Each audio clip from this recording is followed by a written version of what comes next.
Hello everyone. In this video, I will show you how to disable Windows Hypervisor to fix game launch errors.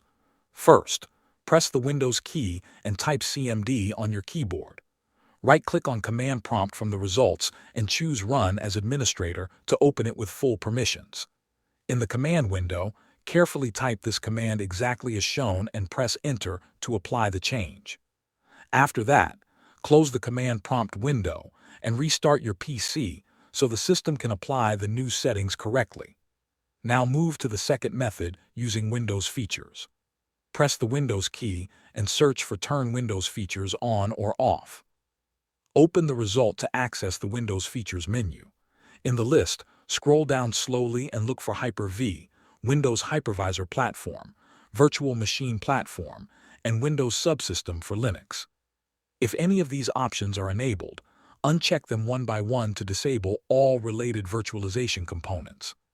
After unchecking, click OK and wait while Windows applies the changes to your system.